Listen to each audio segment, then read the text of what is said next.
오늘도 주님께 예배드리는 모든 사랑하는 성도 여러분들께 은혜와 평강이 주님께서 넘치도록 부어주실 줄로 믿습니다. 오늘은 백부장 고넬료와 그의 가정에 부어주신 이야기를 저와 여러분이 함께 나누면서 은혜 받기를 간절히 축복합니다. 백부장이란 100명의 군사를 지휘하는 로마 군대의 계급인데 당시로는 매우 중요한 계급이었습니다. 그는 이달리아 부대 소속으로, 그러니까 로마 직속 부대 소속이었다는 뜻이겠죠. 고넬료가 살고 있던 가이사랴라는 도시에 있었는데요. 그 가이사랴라는 도시는 지중해 연안의 도시로서 팔레스타인 지역을 담당하던 로마 총독의 관저가 있던 곳입니다. 헤롯 왕이 로마 황제를 위해 만들어 바친 도시입니다. 이달리아 부대는 약 600명 규모의 보병 부대인데 이 이달리아 부대의 최고 사령관은 천부장이라는 계급이고 그 천부장 아래에는 6명의 백부장이 있었어요. 그러니까 그 백부장이라는 계급이 우리는 100명 정도 하면은 요즘으로 따지면 중대장, 대위 소령 이 정도 되는 거니까 크게 높은 건 아니다 이렇게 생각할 수는 있겠지만 당시로는 아주 중요한 계급이었어요. 이달리아 부대 소속이라는 뜻은 이 고넬료가 로마 시민권을 가진 사람이다라는 것을 의미하는 거거든요.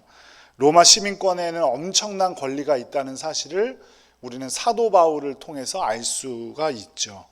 그럼에도 그는 하나님 앞에서 경건한 사람이다라고 말하고 있어요. 그 경건의 모습은 하나님을 경외하고 항상 기도하고 어려운 이웃들을 구제하는 사람이었다라는 거죠. 이 사람이 백부장이라는 것은 로마 시민권을 가지고 있다는 것은 어떤 의미냐면 로마 황제를 섬기는 사람이어야 한다는 소리예요. 그럼에도 불구하고 고넬료는 하나님을 섬기는 사람이었습니다. 항상 기도했다라고 그 경건의 모습을 표현하는데 항상 기도하는 건 규칙적으로 기도했다라는 의미입니다. 이방인임에도 불구하고 유대인들과 같이 3시, 6시, 9시에 기도했다 이 말이에요. 해보신 분들은 알겠지만 정시에 시간을 정해놓고 내가 어디에 있든지 기도하기로 마음 먹는다는 것이 알람을 맞추고 어떻게 하고 어떻게 해도 그리 쉬운 일이 아니라는 사실을 아실 거예요. 그럼에도 불구하고 이 고넬료는 3시, 6시, 9시마다 기도했습니다. 고넬료는 그런 경건의 모습을 가졌고 그런 경건의 모습을 가졌던 고넬료를 하나님께서 선택하신 거예요. 우리는 경건하면 왠지 기도원에만 살 것 같고 신비로운 능력을 막 발휘할 것 같고 맨날 교회에서만 살 것 같지만 고넬료의 모습을 통해 말씀하시는 하나님 앞에서 경건하다는 그 경건의 표시는 하나님을 경외하는 것이고 규칙적으로 기도하기를 힘쓴다는 것이고 최선을 다해 이웃을 돕고 섬기는 사람이라는 뜻이에요. 그리고 그 일상을 충실히 수행해 나가는 것을 의미하겠죠. 그러니까 경건하다라는 것은 나의 일상을 무너뜨리고 하는 것이 아니라는 거예요. 우리의 일상 속에서 하는 거라는 거예요. 내가 직장 생활하면서 학교를 다니면서 가정에서 경건할 수 있어야 합니다. 그런 고넬료에게 하나님께서는 환상을 보여주셨어요. 그 경건의 모습을 보시고 욥바라는 도시에 머물고 있던 베드로를 데리고 오라라는 것이었죠. 경건한 고넬료에게 베드로를 통해 복음의 진술을 듣게 하시려는 것이었어요. 그래서 고넬료는 지체하지 않고 자신의 종 2명과 군인 1명으로 하여금 베드로를 데리고 오게 합니다. 그리고 그 사이에 베드로에게는 또 다른 환상을 보여주셨어요. 그것이 무슨 환상이냐면 커다란 보자기가 하늘에서 내려오는 환상을 보여주셨는데 그 보자기 안에는 유대인들이 먹지 못하는 정결하지 못한 동물들이 있었죠.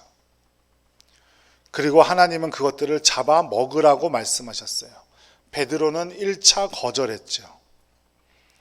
그렇지만 3번이나 하나님께서는 내가 괜찮다고 하는데 네가 왜 그러는 것이냐라고 대답하시면서 계속 그 동물들을 먹을 것을 권하셨어요.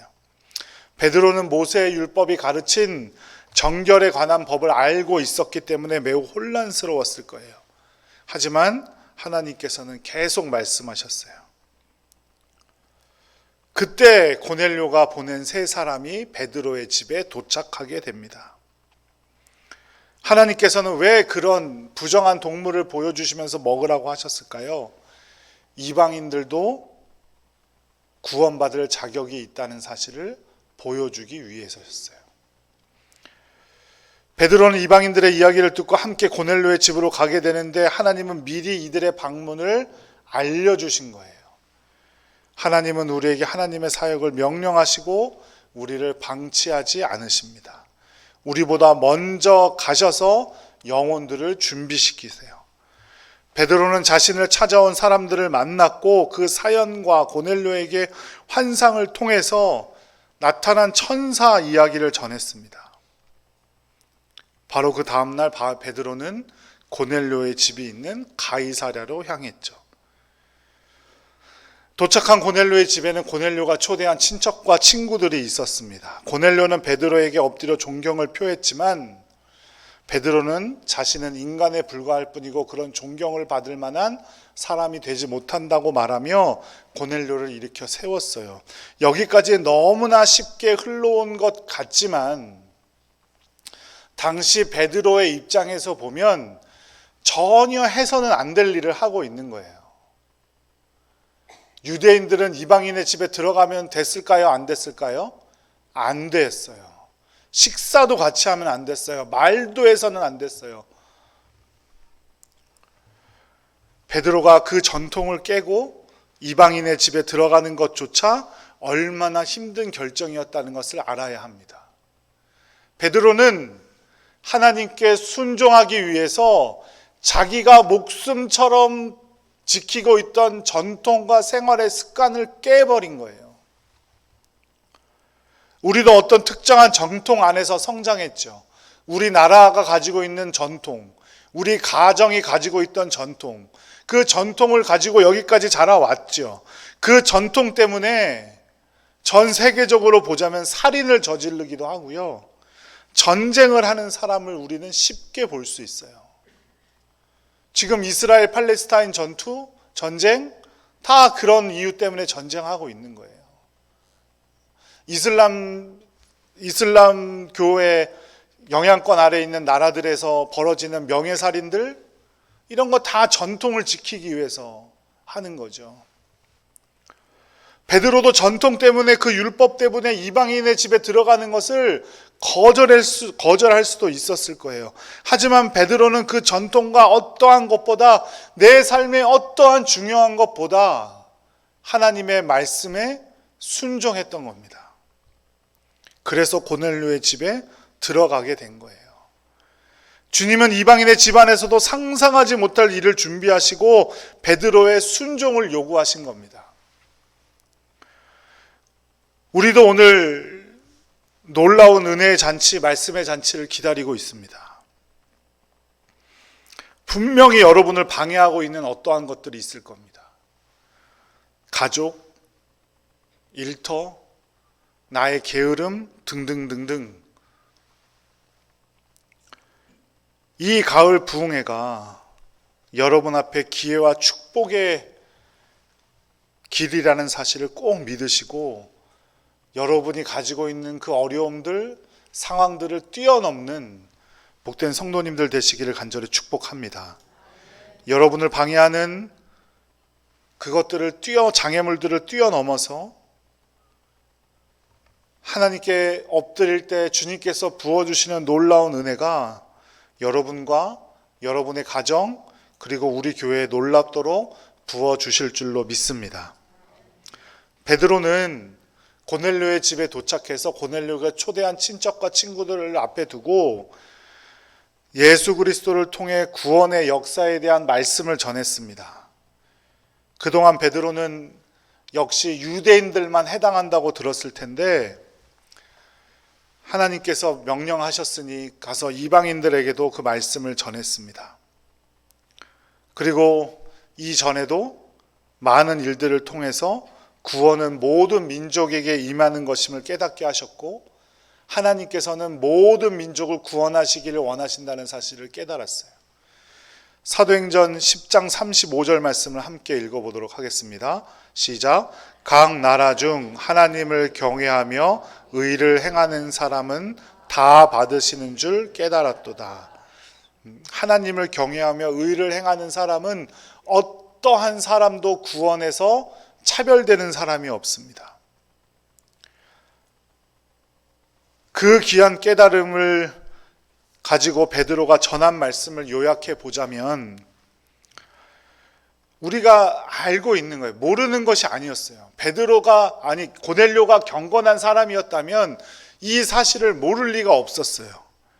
하나님께서는 죄로 인해 단절된 인간과의 관계를 화평케 하시기 위해 수많은 일들을 하셨지만 인간이 순종하지 않아서 그게 잘 되지 않아 마침내 자신의 아들인 예수 그리스도를 이 땅에 보내셨다. 그래서 악의 권세로부터 우리를 해방시키시기로 결정하셨는데 그 방법이 뭐냐? 십자가에 달려 보혈을 흘리시고 3일 만에 부활하시고 승천하셔서 하나님 우편에서 우리를 다스리는 방법으로 그렇게 하기로 하셨다. 그러니까 예수님께서 다시 오실 텐데 그때는 심판주로 오실 텐데 그때까지 예수님을 잘 믿어서 죄를 용서함 받고 구원받은 사람이 되라. 이게 바로 베드로가 고넬료 집에 가서 한 말씀이에요. 복음의 진수, 복음의 엑기스죠. 그죠? 여기서 교회를 좀 오래 다녔다 하신 분들은 이 내용을 듣지 못한 분이 없을 거예요. 몇 번씩이나 들어보셨을 거예요. 그럼에도 베드로는 그 자리에 가서 이 복음의 진수를 전했습니다. 그리고 이 말을 전할 때 모든 사람에게 성령이 임했어요. 44절 말씀 함께 읽어보도록 하겠습니다. 베드로가 이 말을 할 때에 성령이 말씀 듣는 모든 사람에게 내려오시니 고넬료가 특별히 한 게 없어요. 말씀을 들었을 뿐이에요. 그때 성령이 내려오셨어요. 그리고 45절 46절 말씀은 이렇게 기록합니다. 베드로와 함께 온 할례 받은 신자들이 이방인들에게도 성령 부어주심으로 말미암아 논란이 이는 방언을 말하며 하나님 높임을 들음이러라. 아멘. 이렇게 말해요. 베드로와 함께 온 할례 받은 신자들은 어떠한 사람이에요? 이방인이에요? 유대인이에요? 유대인들이죠. 그 유대인들이 이방인이 성령 받는 것을 보고 방언하는 것을 보고 하나님 높이는 찬양하는 소리를 들었다 이 말이에요. 그래서 베드로는 이들에게 세례를 권면합니다. 이제 이들도 구원받을 자격을 얻었다 이 말이죠. 특별히 45절 말씀에 보면 성령 부어주심으로 말미암아 논란이라고 기록하고 있는데 이 성령 부어주심이란 단어가 똑같이 쓰인 말씀 본문이 있어요. 그게 사도행전 2장 33절이에요. 사도행전 2장 33절 함께 읽겠습니다. 하나님이 오른손으로 예수를 높이심에 그가 약속하신 성령을 아버지께 받아서 너희가 보고 듣는 이것을 부어주셨느니라. 성령을 부어주셨느니라. 성령 부어주심 이게 똑같은 단어거든요. 그런데 사도행전 2장 33절은 어떤 상황이냐면 유대인들이 성령을 받는 것을 기록한 성경이에요. 기록한 부분이에요. 그러니까 이방인들이 성령을 받는 것이나 유대인들이 성령을 받는 것이나 이방인들이 성령을 받는 것이나 차이가 전혀 있다 없다? 없다는 것을 보여주는 거예요. 이방인에게 임하시는 하나님이나 유대인에게 임하시는 하나님이나 똑같다는 의미예요. 하나님께서는 모든 자가 이 놀라운 은혜를 체험하기를 원하세요. 저와 여러분에게도 마찬가지예요. 하나님께서는 분명히 우리가 복음 듣기를 원하고 계시고, 복음을 들을 때 성령의 임재로 은혜 내려주시고 우리의 믿음을 더욱더 굳게 하실 줄로 믿습니다. 로마서 10장 27절 말씀 함께 읽어보도록 하겠습니다. 그러므로 믿음은 들음에서 나며 들음은 그리스도의 말씀으로 말미암았느니라. 아멘. 이렇게 복음을 듣고 성령의 임재를 체험하게 된 고넬료와 그 집안에 있던 사람들은 베드로가 또 며칠 더 머물기를 원했어요. 베드로는 돈이 많은 사업가도 아니었습니다. 많이 배운 지식인도 아니었어요. 권세를 지닌 고관도 아니었고 뛰어난 예술가도 아니었어요. 가난하고 무식한 갈릴리 어부 출신이었을 뿐이에요.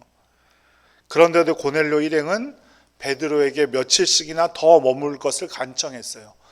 여기서 청했다는 것은 간절히 원했다는 의미예요. 왜 원했을까요? 우리랑 같이 먹고 마시고 재미나게 놀자고 머물러 달라고 했을까요? 그렇지 않죠. 베드로를 통해서 하나님께서 놀라운 은총을 부어주시는 걸 봤기 때문이에요. 말씀을 너무나 사모했기 때문이에요. 베드로에게 나오는 모든 말씀을 듣고 싶었기 때문이에요. 우리에게도 그런 말씀이 있기를 간절히 바랍니다. 말씀에 대한 간절함, 말씀을 통해 부어주시는 성령의 은사, 그 마음으로 오늘부터 시작되는 가을 부흥에 임하기를 간절히 바랍니다. 교회에 오래 좀 다녀보신 분들이라면 이미 오늘 주보 안에 있었던 그 부흥의 책자를 보면 강사님이 무슨 말씀 전하실지 다 아실 거예요. 제목이랑 본문만 봐도 교회 좀 오래 다니시는 분들은 강사님이 이런 말씀 하시겠구나 라는 것 이미 다 쫙 머릿속에 이미 입력되셨을 거예요. 하지만 고넬료도 베드로가 말한 것 이미 알고 있었을 거예요. 그럼에도 불구하고 말씀을 청했고 간절히 사모했고 바랬던 고넬료에게 성령의 은사가 임한 줄로 믿습니다. 베드로가 말씀을 전할 때 고넬료 일행이 한 것은 말씀을 듣는 것 외에 아무것도 없었어요. 그들은 단지 베드로의 입을 통해 나오는 하나님의 말씀을 들었을 뿐이에요. 그런데 여러분들도 듣는 것 여러 가지 의미가 있다는 걸 아실 겁니다. 44절 말씀에 듣는 모든 사람에게 할 때 듣다라는 건 그냥 스쳐 듣다가 아니라 귀를 기울여 경청했다라는 의미겠죠. 그리고 한 걸음 더 나아가 반드시 행동으로 이행하는 들음을 의미합니다. 선생님이 한 학생을 가르쳐 저 학생은 참 말을 잘 듣는다라고 칭찬한다면 참 듣는다는 건 귀로 잘 듣는다라는 의미인가요? 그래요? 아니죠. 잘 듣고 어떻게 해요? 잘 실천한다라는 의미이죠. 우리에게도 그 믿음이 있기를 간절히 바랍니다. 또 아무리 말을 해도 말한 대로 행하지 않는 사람에게 뭐라고 해요? 저 사람은 참 말도 안 듣는다 그러죠. 같은 이유예요. 고넬료 일행은 온 마음을 집중해서 하나님의 말씀을 경청하고 마음에 담았어요. 그리고 행동으로 옮기기로 결단한 사람들이에요. 단순한 호기심도 아니고 단지 듣기 위해서도 아니었어요. 자신의 삶을 어떻게 살아야 할지, 말씀 안에서 어떻게 바뀌어야 할지 온 몸과 마음을 다해 집중했어요. 그런 그들에게 하나님께서 성령의 역사를 보여주신 줄로 믿습니다. 백부장은 높은 계급이라고 말씀드렸잖아요. 로마 시민권을 가지고 아마 많은 교육을 받았을 거예요. 그런 사람이 가난한 어부 출신 베드로에게 무엇을 배울 게 있었겠어요.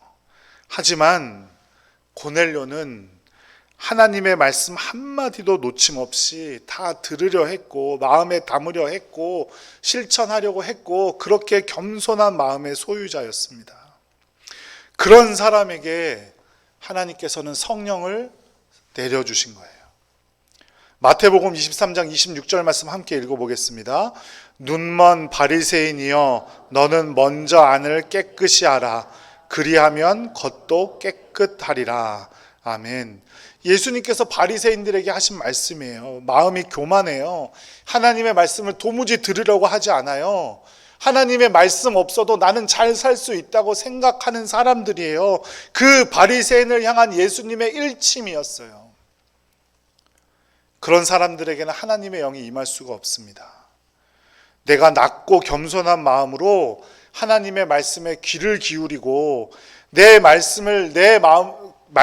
말씀을 내 마음속에 담는 것은 하나님이 바라시는 일이에요.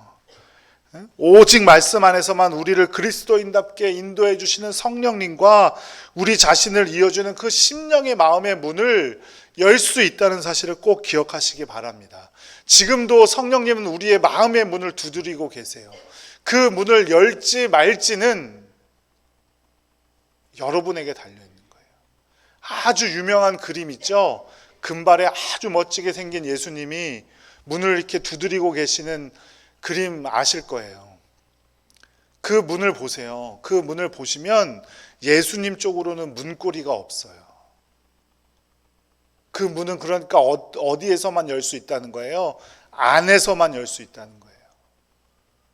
예수님은 우리를 너무너무나 사랑하셔서 우리에게 자유를 주셨어요. 열 건지 안 열 건지. 그 대신 그 책임을 우리에게는 물으시겠죠. 요한계시록 3장 20절 말씀 함께 읽겠습니다. 볼지어다 내가 문 밖에 서서 두드리노니 누구든지 내 음성을 듣고 문을 열면 내가 그에게로 들어가 그와 더불어 먹고 그는 나와 더불어 먹으리라. 아멘. 주님께서는 우리의 마음의 문을 밤낮 없이 두드리고 계세요. 주님의 초대에 마음의 문을 여는 여러분들 되시기를 간절히 바랍니다. 그렇게 말씀을 받을 때 우리 가운데 성령이 임하고 우리가 진짜 주님께서 기뻐하시는 경건한 사람이 되게 될 줄로 믿습니다. 이번 가을 부흥회가 그 마음의 문을 여는 귀한 계기들이 되기를 간절히 축복합니다. 지난 한 해 동안 나의 계획이 성취되고 그로 인해서 나의 소유가 더 늘어난 분들도 계실 거예요. 그 사실에 감사하며 그 모든 것을 주신 분이 하나님이라고 고백하는 우리 복된 성도님들 되시기를 간절히 바랍니다. 그 믿음이 있다면 분명히 말씀에 귀를 기울일 수 있습니다.